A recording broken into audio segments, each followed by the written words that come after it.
ಹಾಸನದಲ್ಲಿ ಬಂಡಾಯ, ಪ್ರೀತಂ ಗೌಡ ಬಂಡಾಯ ಶಮನ. ಮೋದಿಗಾಗಿ ಪಕ್ಷದ ತೀರ್ಮಾನಕ್ಕೆ ಬದ್ಧವಾಗಿರಲು ಸೂಚನೆಯನ್ನು ಕೊಡಲಾಗಿದೆ.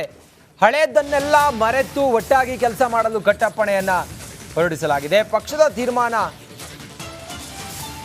ಏನಿದೆಯಲ್ಲ ಅದಕ್ಕೆ ನಾವೆಲ್ಲರೂ ಕೂಡ ಬದ್ಧರಾಗಿರಬೇಕು. ಬಿಜೆಪಿ ರಾಜ್ಯಾಧ್ಯಕ್ಷ ವಿಜಯೇಂದ್ರ ಮಾತಿಗೆ ಒಪ್ಪಿದ್ದಾರೆ ಪ್ರೀತಂ ಗೌಡ ಅವರು.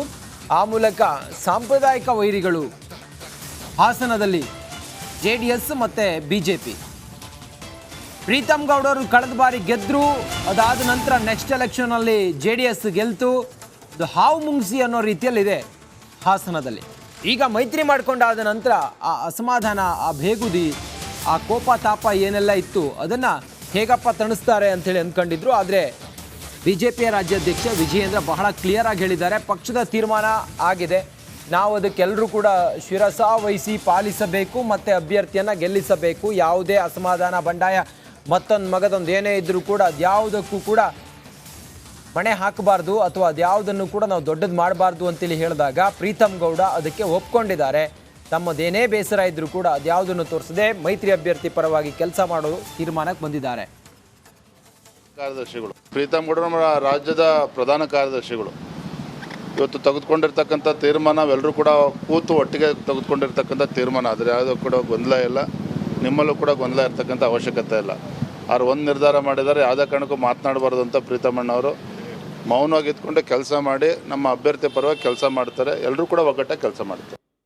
ಇವತ್ತೆಲ್ಲರನ್ನೂ ಒಂದು ವಿಶ್ವಾಸಕ್ಕೆ ತಗೊಳ್ಳೋಂಥ ಕೆಲಸನ ಮಾಡಿ ಇವತ್ತು ನನ್ನೂ ಸಭೆಗೆ ಬರಮಾಡಿಕೊಂಡು ಇವತ್ತು ನಾವು ಕೂಡ ಎಲ್ಲ ಒಗ್ಗಟ್ಟಾಗಿ ಮಾತಾಡೋ ಅಂಥ ಕೆಲಸನ ಮಾಡಿದ್ದೀವಿ.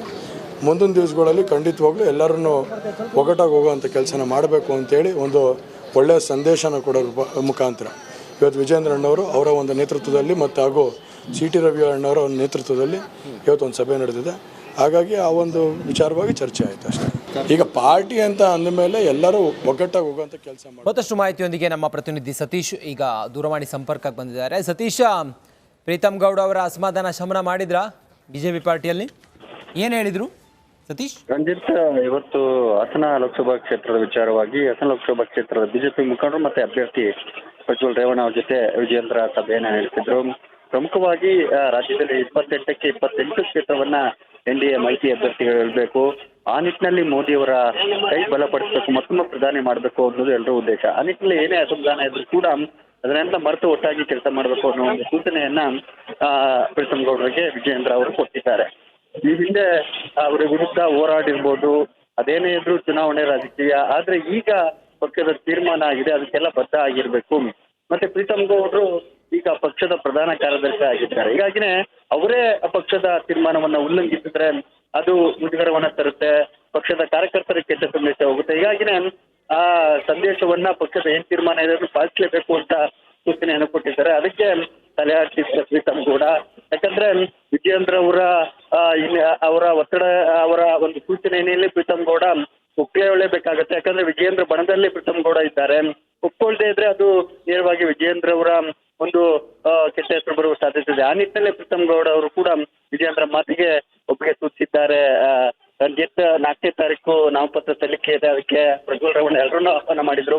ಆ ಕಾರ್ಯಕ್ರಮದಲ್ಲಿ ಪಾಲ್ಗೊಳ್ಳುವುದು ಮತ್ತೆ ಪಕ್ಷದ ಪ್ರಚಾರದಲ್ಲೂ ಪಾಲ್ಗೊಳ್ಳುವ ಒಂದು ಸೂಚನೆಗೆ ಪ್ರೀತಂ ಗೌಡರು ಒಪ್ಪಿದ್ದಾರೆ. ರಂಜಿತ್, ಓಕೆ, ಥ್ಯಾಂಕ್ ಯು ನಿಮ್ಮೆಲ್ಲ ಮಾಹಿತಿಗಾಗಿ ಸತೀಶ್.